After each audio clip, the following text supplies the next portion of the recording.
Buonasera a tutti e benvenuti a questa masterclass molto particolare. I will switch in English because my guests are two Master of Wine and Rod Smith, Master of Wine, together with Dimitri Walters, Master of Wine, will lead this beautiful masterclass, introductory masterclass of the Institute of Master of Wine. So I'm really honored and glad that two examples of really virtuous and the most important people in the wine business, in the wine industry, are here in order to deliver what is the Master of Wine Institute, which is the the program in order to become one of the very few people in the world owning this very precious title. So consider that in the world now there are only 419, I suppose, if I'm not okay, Master Wines. So it's quite a hard program. I can say it because I am a Master Wine student, so I am allowed to say it properly. And I think that for Milano Wine Week it's really important to have this kind of people here to represent the industry of wine, because we will discover the program of the Institute of Master of Wine, but also we will taste blind 3 different wines, and we will discover how a Master of Wine approach a glass in order to answer some questions. Of course, the question will be the usual question that are delivered in the Master of Wine exam. So it will be very interesting to understand how a Master of Wine approach the evidence from the glass in order to discover the identity, the quality, the style, and other things that Rod and Dimitri will tell you very soon. So thank you for being here, and I know it will be a delicious masterclass. Thank you. Thank you. Ti ringrazio, Cristina. That's quite a build-up. Grazie.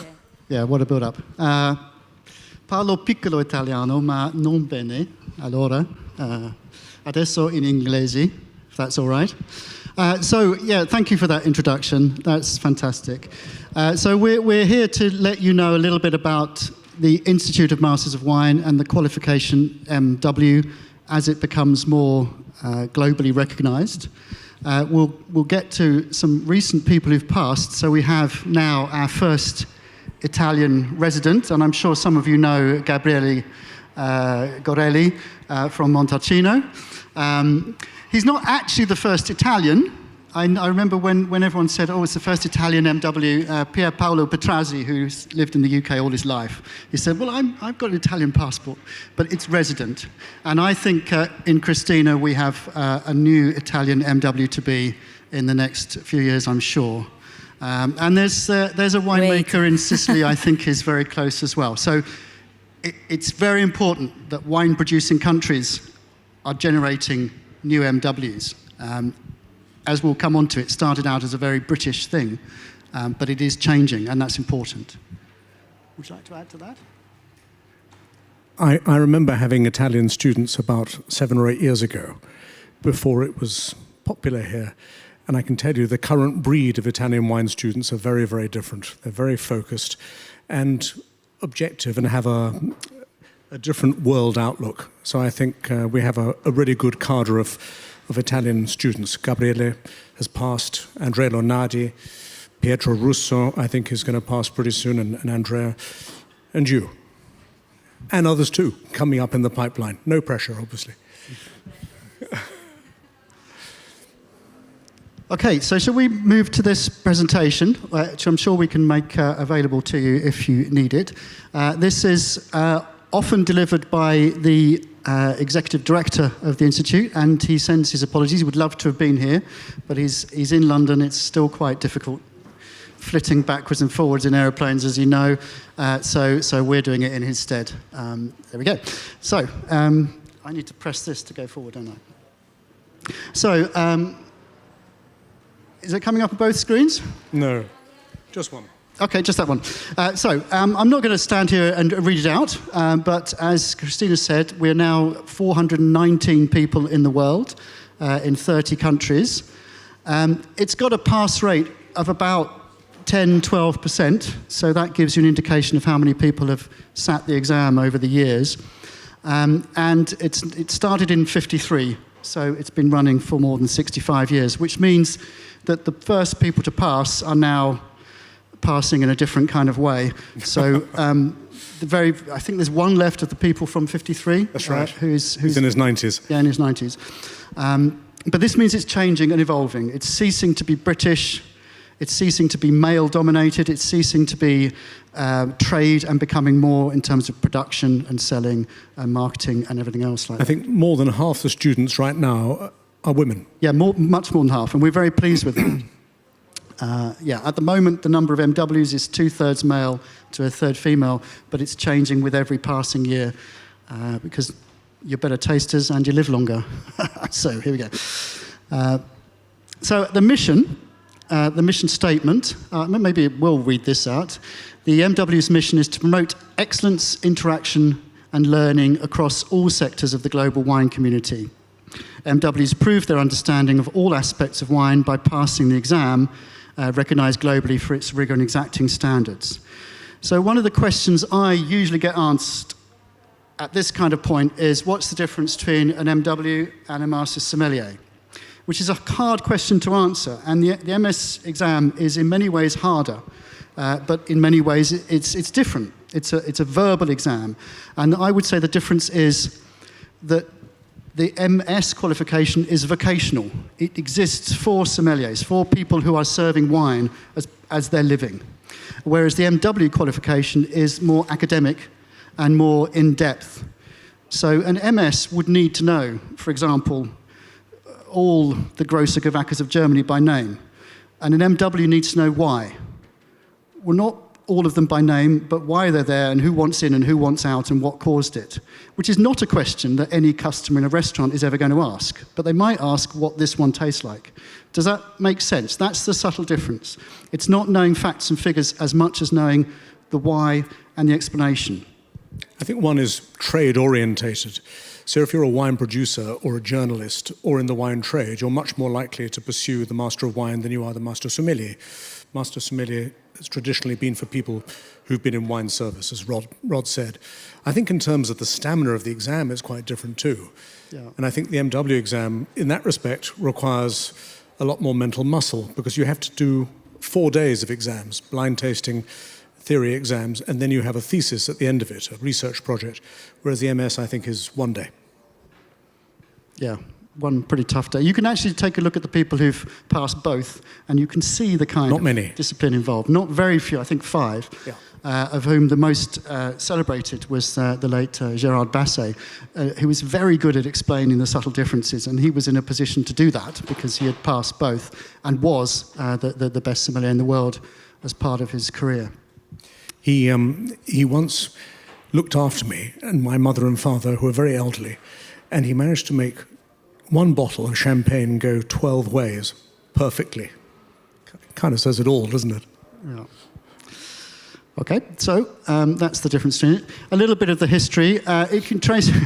This makes it sound all sort of fuddy-duddy and British to go back to the 14th century, but the Vintners Company in London was one of the livery companies, and that was the origin of wine trade in the UK. And the UK was a logical place for this to start, in a way, because the UK always has been, and pretty much still is, a country that enjoys drinking wine without really producing wine. Most countries do one or the other. I know there is English wine and it's important and it's good, but it's statistically not so relevant. Whereas most of the other Northern European countries stuck with beer until really the last century. So it was logical that it started there. At this time, England actually owned vast swathes of France. And the Vintners Company, that's the year of the foundation of the Vintners Company in its current form. And it was the Feast of the 5 Kings, 2 of whom were prisoners of Edward III, the King of France and the King of Scotland. And at that time, all Gascon wine, all wine of Bordeaux, had to come through the Vintners Company. It was a wonderful monopoly. Didn't expect a history lesson too, huh? Excellent. And then we skip forward to 53, which is when the first Master of Wine exam was held. I think of 9 people sat it and 6 people got it. And then reading those dates forward, the Institute was formed in 55 from those people who passed. I knew I'd do this. I can't see that screen either. The first female Master of Wine in 1970, who was in the trade, that was important. And Sarah Morphew-Stephen is still going. At our 60th anniversary, there was a big event in London. She gave the most fantastic, electrifying speech talking about breaking down the male dominance of the UK wine trade. And then to 84, which was when the first person from outside the trade itself, who was a journalist. At the time, journalists were looked down on by traders without them realising quite how important to the future of wine such people were. And that was Jancis Robinson, who I'm sure you've all heard of. And then finally, in 88, they decided to stop it being just an exclusively British thing. And Michael Hill-Smith and his wines are Shaw and Smith. You may have come across those. They're very classic Adelaide Hills wines, and he owns Toll Puddle and a few others. Still a very active member of the community, especially in Australia. So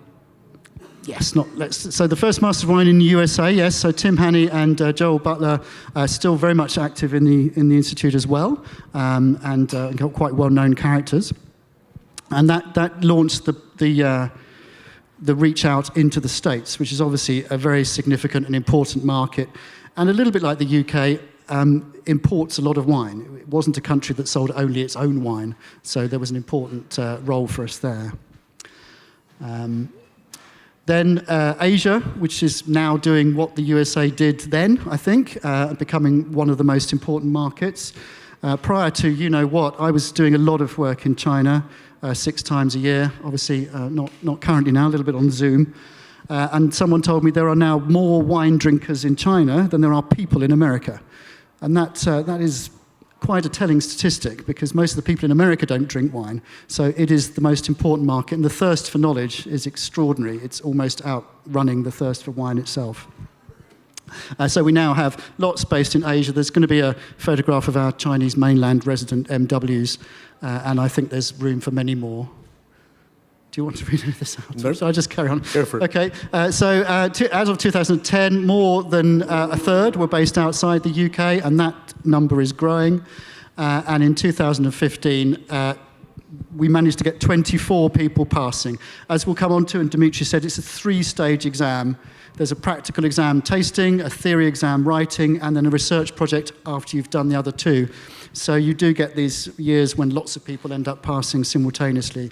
24 in 1 year was quite a cram for the ceremony, but it was good fun. So what is a Master of Wine? Technically, it's just a member of the Institute, so it's a membership-owned and run organisation. There's a board of directors, which is called the Council, which I'm on, and we function as an independent organisation. So in order to become a member of that organisation, you have to pass the exam, obviously, which is all about communicating wine. It's not about knowing stuff, it's about being able to communicate stuff. And that involves tasting, theory knowledge, and essay writing, being a member of the industry in some form, and then signing a code of conduct, which has got some fairly scary things about drunkenness in it. So we have to sort of, okay, I'll pretend to do that, that's for sure. Code of misconduct. Yeah. There are MWs in all these fields now. It started only really as traders and importers, and now we've got retailers, buyers, educators, a lot of people from the WCT. I remember when David Wrigley was the first WCT person to become an MW. Now I think there's 6 or 7. Something like that. Journalists, Tim Atkin, Jancis Robinson, several others. Importers, winemakers. Very important we have some winemakers. The most significant, I think, of the winemakers is Olivier Humbrecht, who was French, and is French. And we have a real difficulty in France because, as you're probably aware, most French people think that the only wine that exists is French, and that's all it needs to know. I live in Nice, so I think I can say that. I think there's something about the fact that in France, the word for foreign wine is the same as the word for strange wine, vin étranger. So you get this little shelf in the corner, and it's Prosecco and Rioja, and that's about it. But it's very important we have winemakers, and it was great that Olivier, who is a fantastic winemaker... he's also a chemist, and he's a biodynamicist. So that's quite a triumvirate of skills and different objective views. Yeah. I was on the MW trip to Georgia. We go on trips, there will be a slide, and I was on the trip to Georgia with him, and he peeled off for one day in search of the Qvevri makers to go and buy some. Join a queue, but he did that. And then the inevitable consultants, which I think both of us qualify as. So a few facts, 419 now, 3 just passed, so that statistic has been updated, based in 30 countries. Almost half, very nearly half. We just need a UK person to die for that to be half, based outside the UK. 376 people studying from 41 countries, so we're now broadening that geographical spread. And in 2021, 13 new passes. 2020, there were 23 passes, but they haven't yet had their ceremony for obvious reasons, so we're looking forward to a double-headed ceremony. There's going to be a lot of Bollinger drunk on those 2 days, within the code of conduct, obviously. Good stuff to come. It's a growing organisation. We want to get to... we have no fixed targets, but we really want to cross that 500 in the next few years. And we have a symposium every 4th year, and the last symposium was in Rioja in 2018. It was a fantastic event. And the next one was due to be 22 in Adelaide. It's now been pushed back to 23 for obvious reasons, and shortly to be announced where that's going to be, but easier to get to than Adelaide, I think I can let on. So maybe, if you're interested, that will be probably in June and 23. And not as far away as Australia. Okay. Well, that's a spread of the map. So that's MW. It's fantastic. We've now got, it's probably got a point. The important figures here, look Italy. at France and Italy. So the Anglo-Saxon countries are, other than England, other than Britain, so Canada, the US, Australia, New Zealand, and South Africa, are producing more and more MWs and more MW students. But I think France and Italy are the ones to watch. Yeah, absolutely. Those countries with a very strong wine production of their own, a very long wine or vinous history, who until recently rather eschewed or didn't consider the value of the MW, are now jumping in with both feet. Says Cyprus 1 is actually half. That's my upper half. That's me. It's half of you.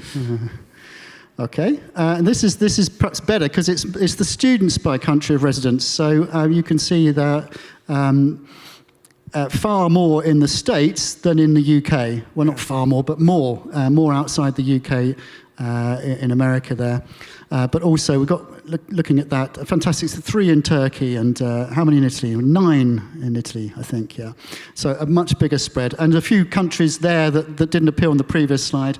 Oman, it can't be easy to study wine in Oman, I wouldn't have thought, with availability and so on. And the expense. Can you imagine how much a bottle of wine costs? He's got quite a good job, but even so. £100 for a bottle of Pinot Grigio. Bargain. Okay, so I think that's enough of that, isn't it? Because we want to get to do some tasting. So this is the procedure. We do vet the applications. We have far more applications than we can possibly take on. So the application procedure involves writing some tasting notes, writing an essay, being proposed by somebody, and having your own sort of statement. And those are then marked. We don't look at this point for people who know how it functions. We just look for sheer, raw, likely to succeed in it. It's as much displaying drive and commitment as it is displaying, knowledge of esoteric wine things.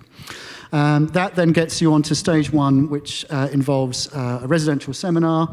It's a self-study program. No one sits down and teaches you about wine. You learn for it yourself, but you learn best with other people, which has made it exceptionally hard this last 18 months for the people who sat the exam this year, who've been pretty much on their own for a year.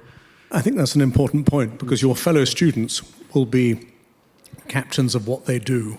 They could be eminent winemakers, they could be chemists, they could be famous enologists, they could be buyers of a supermarket, they could be almost anyone who can help you in the whole endeavour. So you pool your resources, you pool your knowledge. When I was an MW student, I worked for a fine wine business, Berry Brothers and Rudd. I knew nothing about supermarket wine. Luckily, there were supermarket buyers and technologists on the same course. Yeah. Yeah, it's very important. So the poor people, I know Coravan has probably helped make a bottle go further, but what really helps make a bottle go further is having a room full of people. And unfortunately, that hasn't been an option for the last 18 months. So real kudos to all the people who've sat the exam and the stage 1 assessment this year. It was cancelled last year because it had to be in person and it couldn't happen. So this year it has happened just recently. Then when you pass the exam, which Christina's about to, you get to do a research paper which has to be an original piece of study, but it can be any subject of your choice connected to wine. And there have been some really bleak connections to wine, in fact, wine, music and poetry and so on, or the science, or the consumer reaction, whatever you want, and they will guide you in that. I did mine about Chenin Blanc in Anjou-Saumur. Yeah, it was great fun. Okay, and then you get in, which is great.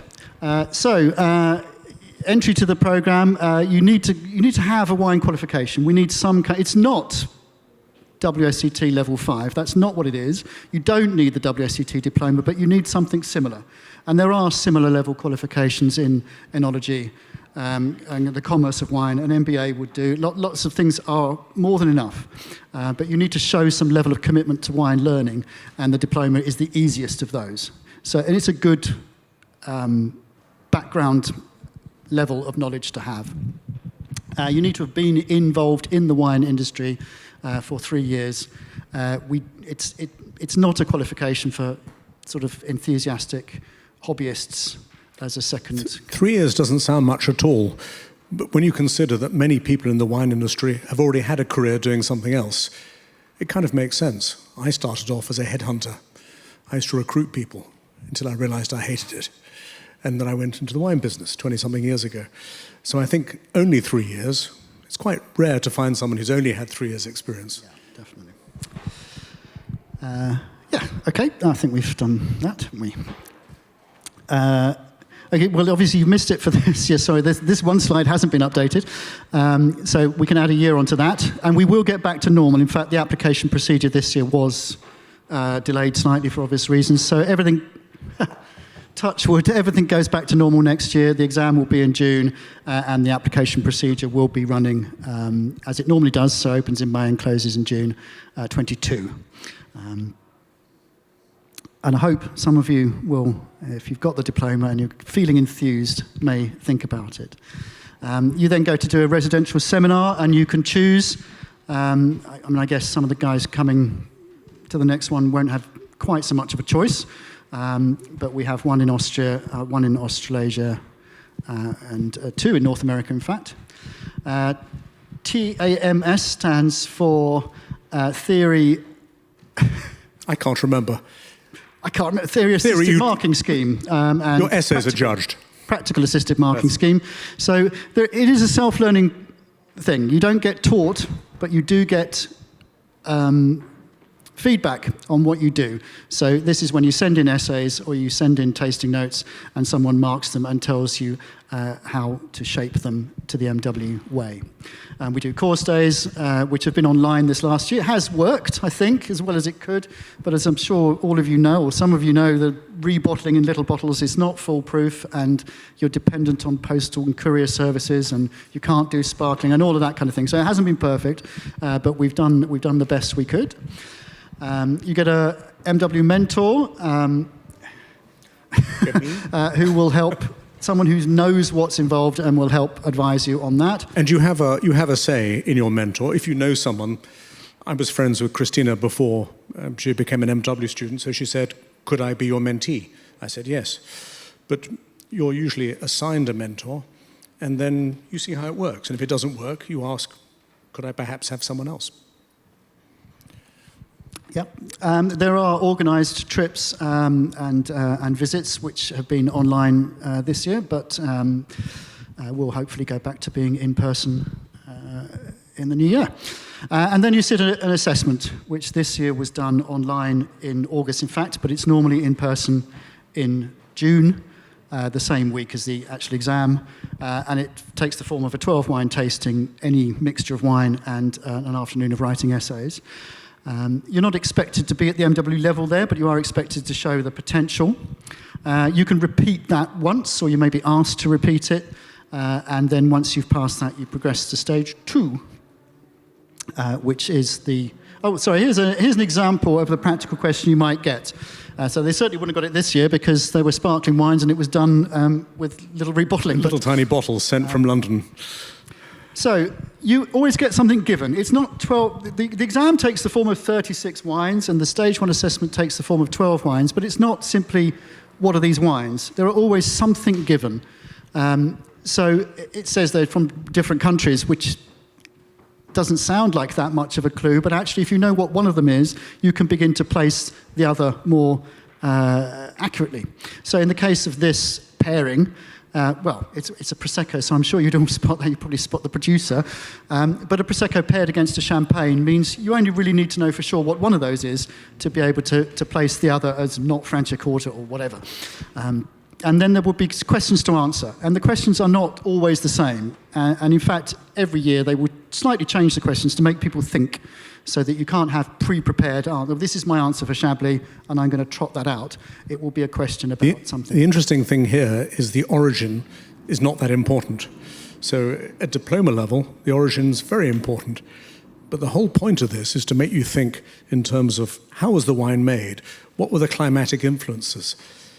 What is the style of the wine and how was it achieved through its method of production or winemaking? How good is it? Where does it sit in the pantheon of quality? And what's it made from? I think actually when we come to this shortly, we've got 3 wines coming, and I think they would very much ask questions like that. It would be a flight, there will be a given thing, and we'll give you that thing. And here, it would be identify the origin as closely as possible, but the quality would be more important, and how it was made would be more important still. Always adds up to 25 marks per wine. And there is sometimes a group question, so these 3 wines are all the same grape variety. What is the grape variety, referencing all 3?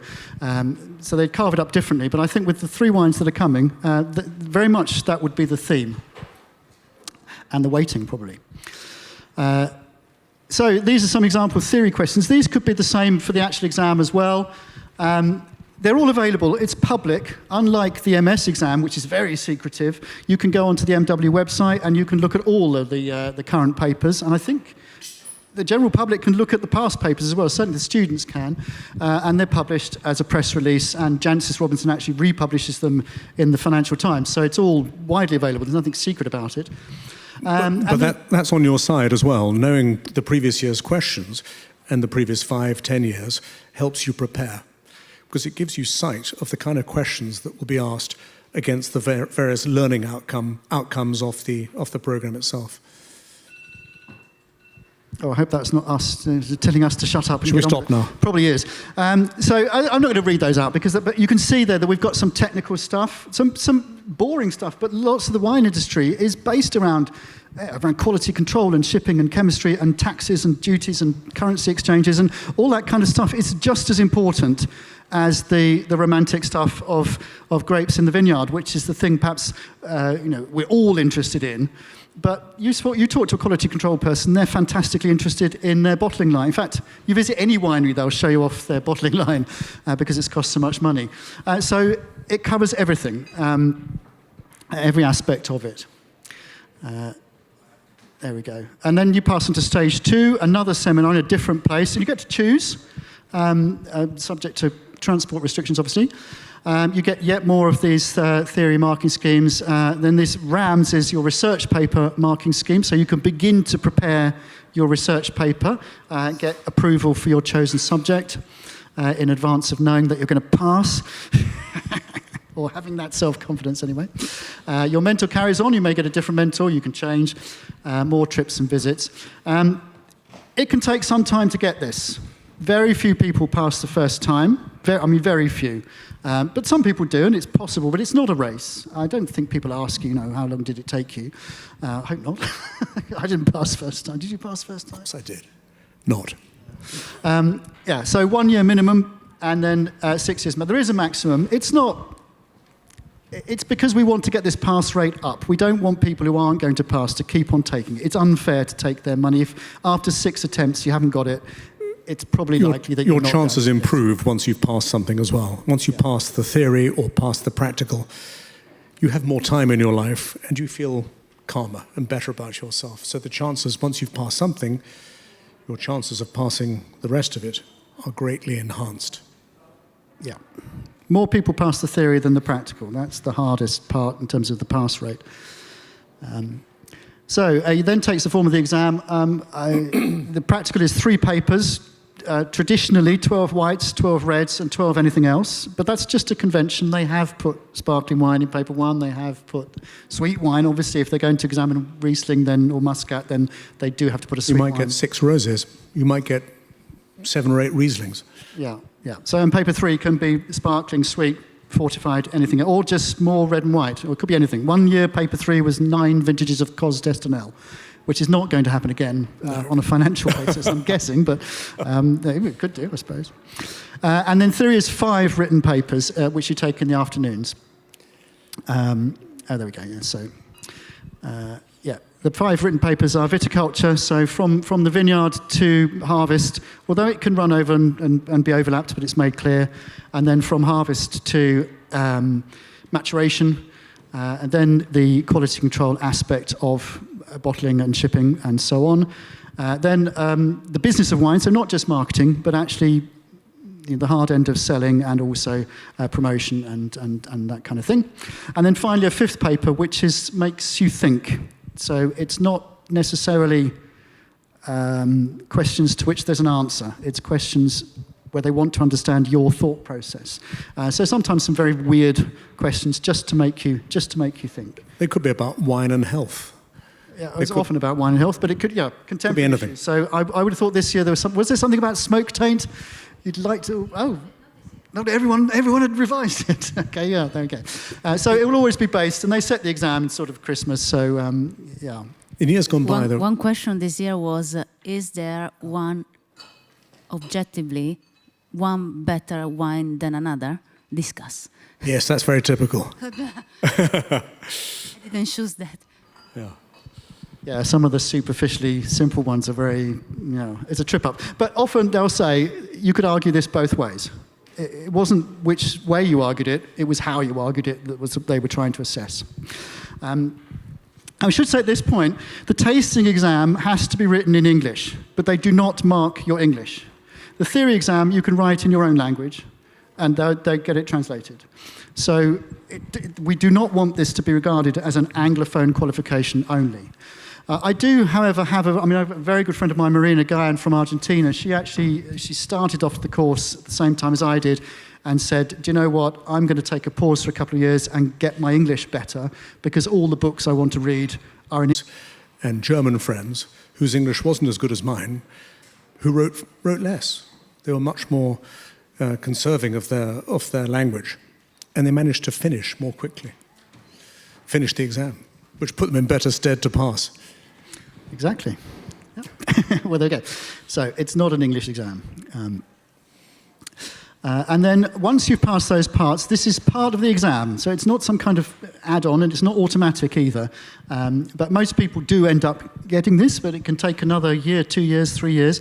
Most people do it quickly because they've already been thinking about it throughout the course. And it's not PhD level, but it is kind of modelled on that original research where you address a topic and answer it on a subject of your choice. It's not supported. That's why it's very different from a PhD as well. PhD is usually about 40,000 words, and you have a supervisor.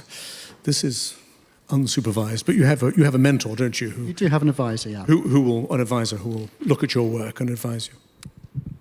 And then you pass, and then they drown you in Bollinger, which is great fun. Yes. Some recent research paper. Again, these are not always published because they may involve commercially sensitive stuff, but you can ask the Institute for access to them, and some of them are published because there's nothing secret about them. So we can see here impact of selected finding agents on the phenolic content and aromatic intensity of Muscat à petit grain. I'll read that one day. But then, yeah, depictions of grapes, vines, and wine in the work of 4 17th century English poets. You know, you can do what you like. There's been a couple on music, actually, music and wine, which I think is really interesting. And then, do amateur reviews have a more significant impact on sales of wine than expert reviews? Which is clear, as we can see, as we're moving from Parker to Vivino, and we can see that progression. So that would be an interesting paper to read, and also a work in progress that will be changing the answer to that question. I think it's fair to say that the research projects now are much more all-encompassing in their subject area as well. They include the arts, they include real life, they aren't just technically based, which they used to be. When I did mine, I thought it was completely ruined by having to run various points of research, which made it so dry and unreadable. Well, which it was anyway. There are some interesting subjects, yeah. There we go. The quantification of variability of mesoclimates among important vineyard regions in Israel. Well, that was a guy called Aaron Pick. You won't mind me saying so. Fantastic winemaker, making some great wine. But of course, you know, the only person who could mark that was probably him. So yeah. they will have had to struggle to find a marker for that. I would think, and that's what they do. It's all done by a panel. But yeah, so you can see the others there. Climate change, I mean, that's always a good subject in some respects because it's so hot topic and other people are researching it for you and you know, everyone's interested in the answer, really. Okay, so this is the 2020 vintage of MWs, and we can see Gabriele there amongst some, not all of the others. So great finally to have an Italian on the board. Italian. Sorry? Yes, absolutely, yeah, absolutely, for Gabriele. Do you all know Gabriele, I guess? I mean, is he sort of famous in Italy? I'd hope so. Yeah, and this is 3 famous, they're not actually American because Mary's Irish, but they all live in America. And Amy on the right there is a great winemaker in Santa Barbara, some lovely, lovely wines she's making. Yeah, so that's just a picture of people having fun. These are our 5 Chinese mainland resident. And actually, Edward, who's the one that doesn't look at the back, who doesn't look Chinese, is married to Feng Yi, just in front of him with the blue hair. Gus, who's actually Chinese born, bred, and resident. And to his left, on the right of the picture, is Julien, who's actually French. He's from Alsace, but he's lived in Nanning for a long time. A most astonishing speaker of Mandarin. I was with him in Shanghai once, and Chinese person came up to him and he answered in this, and this Chinese guy was visibly kind of, could not believe how absolutely pitch perfect Julian's Mandarin is. Who's the lady at the front? I can't remember, she's one of the new ones. It's not Lynn. Lots of Chinese who don't live in China are passing, but yeah, those are the 5 residents anyway, and you can see, all having fun. That's a trip that I wasn't on. I hope it wasn't because I wasn't invited. That's Italy. And you're not on either. That's Alto Adige. I guess so, yeah. Yeah, it is. Yeah, you can see the Dolomiti there. This is Ken. It's nice that there's a photograph of Ken, the one holding the camera.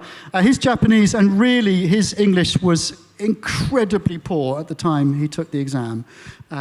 Really, that was the most remarkable thing about it, in the fact really was that he passed the tasting exam with very poor English.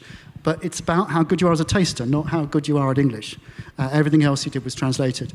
And he's, in true Japanese fashion, his English is now pretty good, well, a lot better than it was anyway. But he's a great guy. And he was, I think, our first Japanese resident. Yes, he was. And that's Stephen Skelton there just behind him. And that's actually in our offices in London, which is a tasting room and a function room. And one day you better go there. I'm over time, aren't I? Yeah. There's some more of us, not me. I don't know where that is. Caro Moore there in the middle, you might be able to see. Anyway, it doesn't really matter. I was in that one, though, very, very small, and that was a 20th anniversary trip to Bordeaux and lunch at Aubryon, which is something you want when Monsieur Delmar produces the 90 and the 89, I think, and several of the whites, yeah, a pretty good thing. So that kind of thing happens. Does open a few doors. This is how much it costs, so we'll skip Mary on that. It's not cheap, but it doesn't make profit. It's not for making profit. It's a charitable organisation from that point of view. So it costs to get it what it costs to run it. But we do have various companies who sponsor, who make that cost less. And we have a very proactive executive director now who is getting more companies interested in this, even despite the last 18 months. So hopefully the cost to students will go down a little bit when we get more sponsorship and support from people like this. And these are the 5 principal supporters. Axel Miller-Siemens, as you know, owns several chateaux in Bordeaux and in Portugal and Tokai and so on. Waitrose is a British supermarket, quite high-end. The Austrian Wine Organisation, their main support is running one of these seminars or helping fund that, but fantastically supportive. Constellation, huge company, very important, doesn't favour their brands, but really they're a big part of how we function in North America. And then our longest-standing sponsor is the Madame Bollinger Foundation, and they give us a lot of wine, even in years with a Bond movie, which is great. Anyway, there we go. I used to work for Bollinger, and I knew, the amount of wine we could supply to anyone else went down quite a lot in a year of a Bond film. And then these are other supporters, and hopefully some of these will move on to that previous slide going forward. Trentodoc sponsor a really wonderful trip every year.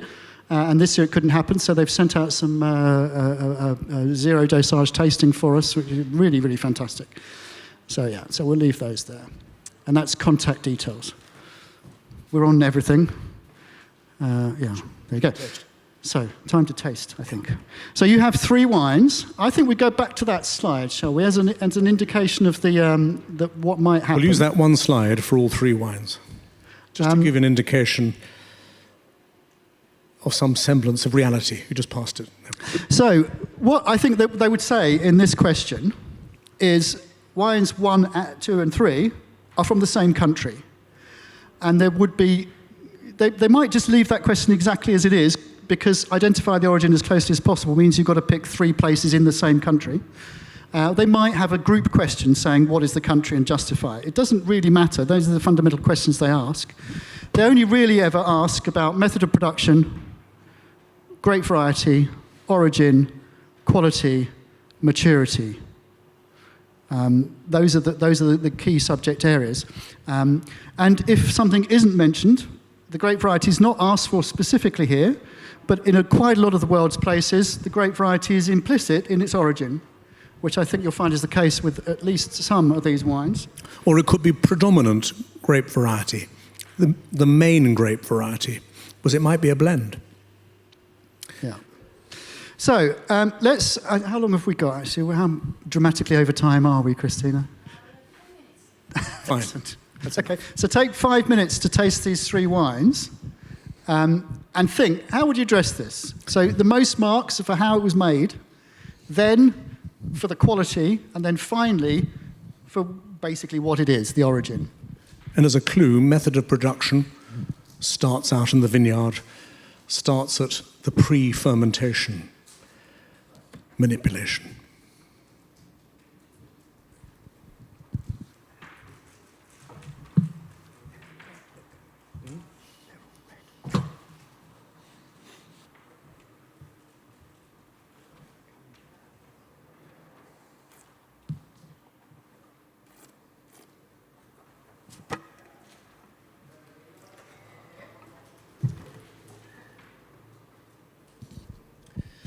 I'm not even sure you'll want to spit them out.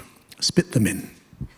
Yeah, the code of conduct says spit, obviously, but it's gone 8 o'clock at night, and I suspect they're pretty good ones, so feel free to not spit.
I'm not telling you. I just want to know whose it is.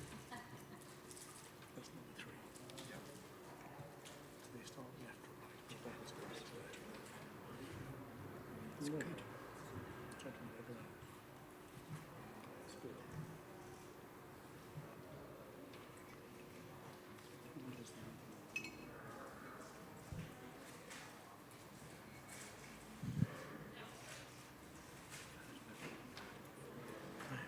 Yesterday. Different vintage. Actually, see the vintage. Oh, yeah. Yesterday.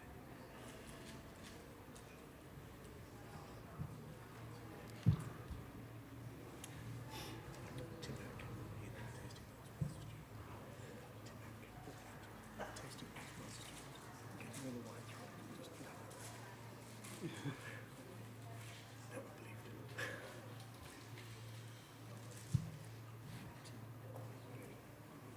Guess this one.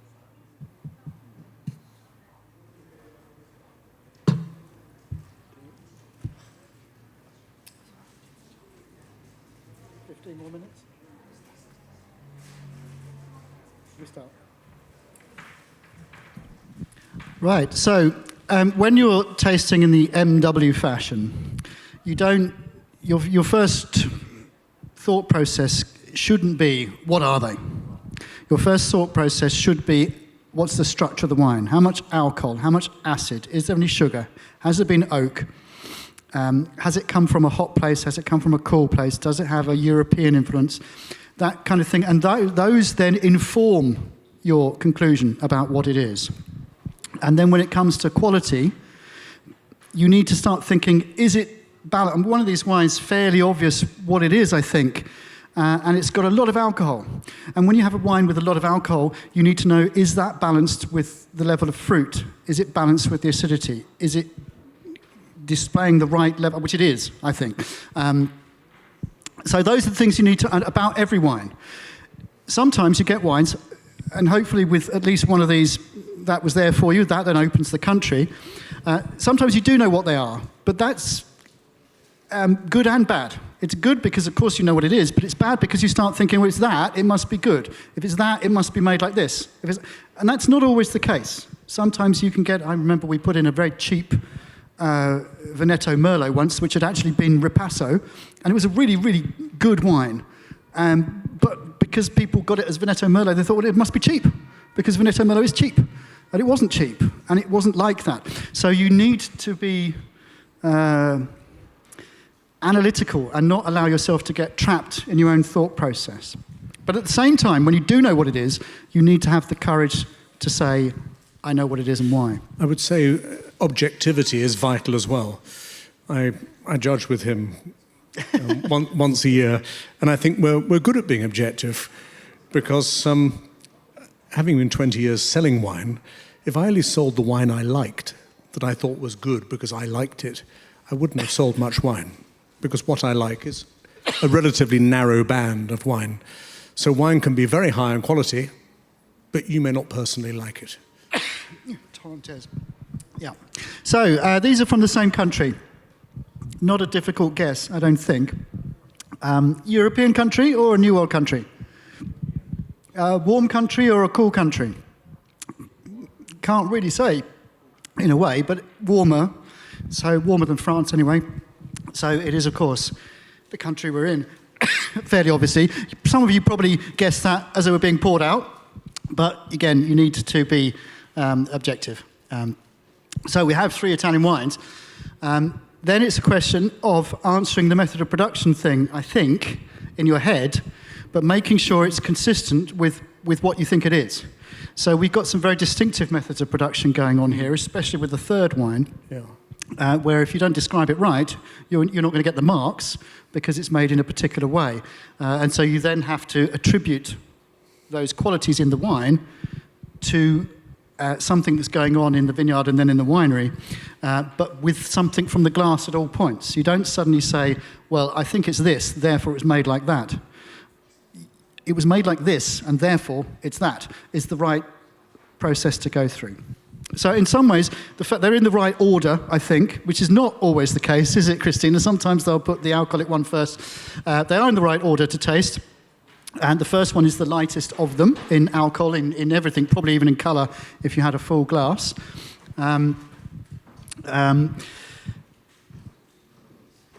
Comment on the method of production, considering how it's influenced the style of the wine, I think would involve something about the soil here, the terroir, because I think it's giving something of that. It's giving some of its mineral quality. Is it not? Is that fair? Non-fruited. There's lots of non-fruit flavour in the first wine. So it's fresh and elegant and yet warm. I don't know what the alcohol is. I'm guessing it's not so high in the alcohol, but it's quite light. You know, in isolation, you might think, well, that's a bit Pinot Nero-y, but actually, it's richer than that, isn't it? Is that a fair comment? More tannic. Yeah, more tannic, more structured. And but there's no influence. There's no influence of new wood. No. So, what did you think the first one might be? Say again. There's a bit of sugar on the third one, I think, which is normal, but yeah, they're all dry wines, aren't they? Yeah. Yeah, or origin. Well, often, these two varieties are often mistaken for each other, and that's why it's quite useful when you get a flight like this. There isn't in this case, but had there been a Nebbiolo, you would have been able to spot the difference. Because I think Nebbiolo would have more tannin, more acidity. And possibly even more acidity. More extract. The acid's right, the colour's right, and the fruit to earth profile is right, but actually the tannin's a bit wrong, isn't it? It's too featherweight in tannin to be Nebbiolo. And if you got a Nebbiolo here, it would be easy to spot the difference, which is why it's not sort of, here are 12 wines, tell us what they are. There's always an element of work it out. But you are under time pressure when you do it, like we are. The hardest questions on the paper I found, and I think students still find, are what are known as the mixed bag. You might have 3 to 6 wines that have no relationship with each other, and then you really are lost, or you can be.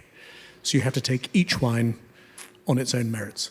With these, though, you can work out the country because of the overall restraint, because of the climatic conditions that have produced these wines, because of the cultural effects of the country in question, Italy. So on that first one for me, the way to tell that it's not so tannic is really tannic wines make you lick your teeth. You instinctively run your tongue over your teeth after you've had a really tannic wine. You maybe do that with the middle one, but you don't on the first one. It's got tannin, it's a dry wine, it's a wine in isolation, there's no food, but it isn't tannic enough to be Nebbiolo. Well, I mean, obviously there are some Nebbiolos that are lighter in tannin, but it is mistaken for that often. I often think this grape tastes like the alliance, not that it's ever happened, of Pinot Noir and Nebbiolo. I agree with that. What might that be describing? Okay. Go on. Be brave. Get it wrong. It doesn't matter. Of course they know. Okay, no one's shouting out. So, I think the producer's in the room. Is that right? Yes. So, it's a Nerello from Etna, I guess. Is it just Nerello Mascalese, or is there Cappuccio as well? It's delicious.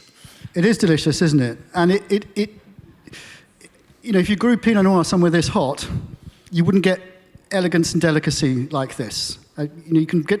It is possible to get good Pinot Noir in hot places, Russian River and so on, but you get kind of big extract of everything. You don't get this lightweight feather like tannins and fresh acidity with it. So if you like Pinot Noir, yeah. I always think when it is blind and I actually see the things that you said, so the structure that is similar is in between Pinot Noir and Nebbiolo, I always get in my mind, it's like having a love affair between Pinot Noir and Nebbiolo. And when it comes into my mind and I taste it again, I say, okay, this is Nerello, and I go for it. So it's also a mental process when you have something that it fixed for you, it works for you, no? It's so much that. And that's why it's all about experience. That's why people need to have diploma and 3 years in the trade, because it is all about these things. Caro Mora, who's a very famous German MW, she said, well, obviously I can always spot Riesling because I'm German, I wouldn't be allowed not to. She said, but if it's a Riesling and I don't like it, it's Alsace. And that's the way she judges it. You could split apart German. It's like me with Pinotage. Oh, well, no one likes that. Okay, so let's move. So it's delicious wine. So thank you very much. Yes, it is exactly what you want Nerello Mascalese to be. It's got the mineral quality. It's 13% alcohol. I just saw it. It really is very well balanced, which is where the quality comes in. It's all about balance. It's not about intensity and depth. There is complexity of flavour, but it's about balance for me. So we obviously know it's in Italy. This wine somehow tastes warmer, doesn't it? And I think that's probably driven from altitude and the variety, because it isn't actually technically a warmer place. But you're not going to get much warmer than Sicily. And it is a grape, in wine number 2, that can be confused with Nerello. Just depends on the origin. Here, it tastes warming. It tastes like somewhere that might have the effects of latitude against it. Yeah. Well, and not so much altitude. And wind cooled as well. Well, I told you there's no Nebbiolo here. So this grape is often confused with Nebbiolo again, but for different reasons. For me, it's warmer and more. The tannins are rounder than Nebbiolo's stark tannins. The acidity's there. But for me, this is always a combination of red fruit and savoury herbs, always. I get sage and thyme. It reminds me of black tea. That kind of I thing. don't know what it is. So what grape variety is this? Everyone must know this, I would hope. This is your sort of pan-Italian grape variety. But in its homeland, it comes in 2 or more distinct styles. Yeah. So this is, well, does anyone know? Because within its grape variety, there are many choices. No one wants to. Okay, it's Sangiovese, yeah? And it's from, well, is it Chianti or is it Montalcino? And it's very difficult to tell the difference. I often think there's an overlap here. The very highest quality Chiantis can very much replicate Brunellos. But actually, it is a Brunello. So it's pure Sangiovese. I know that Gran Selezione Chianti has to be pure Sangiovese now, but most Chianti, apart from that, will have something else in it. I think at the MW exam level, you would not be massively penalised for confusing Brunello di Montalcino and top Chianti. You'd be penalised for getting the quality wrong, but you wouldn't be penalised for the origin, because we all know that. It's like in Burgundy. One village can differ from another village by less than one producer can differ from another producer in terms of use of stems, and with vintage variations added into the bargain. So it's not a guessing game. It's about justifying the quality, and that's why there'd be more marks for that, and there are more marks for that. But it has a kind of, it doesn't have that sort of slightly tomatoey quality that Chianti sometimes has. If you had to pick, I think you'd be able to make a justification for your choice. I think it tastes varietal too. I know some Chiantis are, and some of the more senior Chiantis are full-bodied like this. But it just tastes warming. It tastes like it's from a slightly warmer climate than Chianti, which of course it is. And a lot of Chianti at this level has now seen new oak, and this hasn't. And that doesn't necessarily mean it's not Brunello either, but yeah, that can be a bit of a clue. A lot of Gran Selezione Chianti and Chianti Classico Reserva will have seen some new oak in its journey, and this hasn't. It's older oak, isn't it? It's a very lively wine. I don't know if the producer for this one's here, but do you like it? It's lovely. Yeah, it's very lovely, isn't it? Très difficile à cracher. This is, I haven't got my glasses on. This is the 16 by Fanti. Maybe number 3 is the most obvious. Yeah, I think number 3 probably is the most obvious. It would open up the country for you. Number 1, you could say, well, I'm not 100% sure on that. It's definitely European. It tastes like the Pinot family, whatever. I don't think any of these wines taste Spanish, and I don't think they taste French either. But this one really can only be what it is. You don't need to be the winemaker to kind of know that, because it's made in a different way, isn't it? And I think you can feel this is not really made from grapes. It's made from dried grapes. And I think you can feel that. You can feel the alcohol, you can feel the flavour, you can feel the texture. It's the shape of the tannins as well. Yeah. The tannins feel different. There's a very slight sort of hydrolyzed feeling to them. And it tastes juicy, fleshy, and has a sense of desiccated grapes, dry grapes, raisins. And so that makes... I know there are other places in Friuli and all over the place making wine with dried grapes, but actually, of course... And they do tend to stick to classic examples. I think it would be off the wall for them to put a Passamento red wine like this from somewhere other than Valpolicella in the exam, although we never say never. So it is an Amarone. There is a hint of sugar left, as there often is with Amarone. I think the maximum is it 9 or 6? There's the maximum grams per litre of sugar that's allowed to be in Amarone. And there's a little bit here. It's not 100% bone dry, which is a clue to its origin, but it's well balanced with the freshness of the acidity. Again, the secret for good Amarone for me is cleanliness.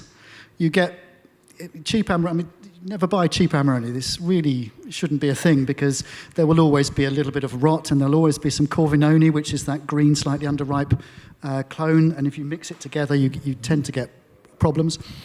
So it's all about getting extreme cleanliness along with the dried fruit quality of making a wine from raisins. I think you have to look for the alcohol here too. It's so well integrated.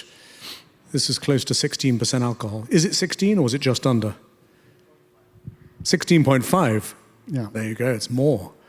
You wouldn't guess, would you? It will always be labelled as 16, though, won't it? Because then it pays a bit less tax, I'm sure. So I mean, Dal Forno and Quintavelli sometimes label at 17, but everyone else labels at 16. But it's all about balance. And I guess you didn't need to stop the fermentation, but you possibly would have stopped the fermentation with 3 grams of sugar and 16.5 alcohol, because you taste it every day and you think it's right now. What is the residual sugar on this? 3? Yeah. It's more, isn't it? No, it's dry. It's dry. You can notice the sugar compared to the other two. The other two are bone dry. I mean, yeast never ferments to 0, but the other two are dry wines. This is, you can just taste that hint, and it helps. Raisin flavours without a hint of sugar don't work, do they? I think despite the alcohol, it's a very restrained style as well. Amarone's really changed. When I first came into wine, Amarone was always 17% alcohol and just too much of everything. And too much of everything doesn't equal balance. Balance is about not having too much of anything, especially when you've got fruit that's delivering a lot of the ingredients. I think there's lots of parallels between wine and cooking here. You know, famously, they say that the very best Italian cooking is only 3 ingredients, but it's all about balance.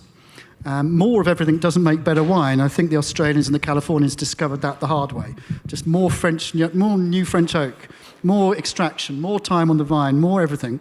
And then they just got this soupy stuff that maybe Robert Parker liked, but actually is very difficult to drink. I think the quality question with these particular wines would probably be the easiest. It isn't always, and usually would have more marks. But these 3 wines are all of a very high quality.